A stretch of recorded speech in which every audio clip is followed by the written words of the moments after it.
السلام عليكم ورحمة الله وبركاته.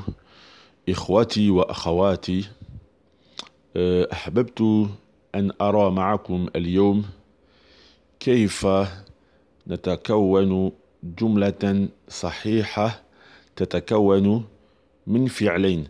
Alors aujourd'hui, je voulais voir comment construire une phrase qui se compose de deux verbes. Car beaucoup de personnes connaissent des verbes, mais quand il s'agit de les lier dans une phrase, alors là, beaucoup de personnes ne savent pas comment faire en arabe. Alors c'est une chose qui est très très simple et nous allons le voir de suite. Alors par exemple, si tu connais le verbe, un verbe qui est souvent très répandu, c'est le verbe arada yuridu. Alors arada yuridu, ça veut dire il veut, d'accord? Arada qui est au passé, qui veut dire il voulait, et yuridu qui veut dire il veut. Et il y a un autre verbe également qui est très connu, c'est dhahaba yadhabu, qui veut dire partir. Dhahaba, il est parti, il était parti, et yadhabu, il part. Alors, comment lier entre ces deux verbes dans une phrase? Alors, en langue arabe, il faut savoir que deux verbes ne se collent pas, c'est-à-dire qu'ils ne se suivent pas directement, mais ils sont séparés par une chose, d'accord? Sauf dans des cas exceptionnels, on peut avoir deux verbes qui se suivent, mais c'est dans des cas exceptionnels, sinon deux verbes ne se suivent pas. Deux verbes ne se suivent pas, d'accord?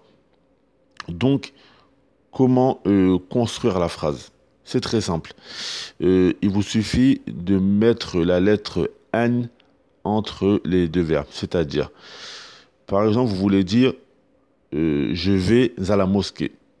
Comment vous allez dire cela? Nous savons que le verbe vouloir, c'est arada. Et le verbe partir, c'est zahaba. Mais on ne peut pas dire uridu adhabu. Ça ne se dit pas. D'accord? Ça ne se dit pas uridu adhabu ou yuridu yadhabu. Donc il veut partir ou je veux partir. On ne colle pas les deux verbes ainsi. Et que fait-on? Nous mettons n entre les deux verbes. Donc on dira uridu an adhaba. Et là, la phrase, elle est correcte. Donc ça donne je veux partir. Donc on dit uridu, qui veut dire je veux, an adhaba. Et le verbe, le deuxième verbe qui vient après la lettre N, il sera mansoub, c'est-à-dire qu'il aura une fatha. Donc on ne dit pas uridu an adhabu. Non, on dit uridu an adhaba.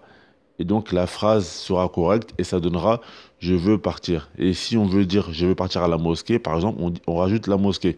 Uridu an adhaba ilal masjid. Donc voilà.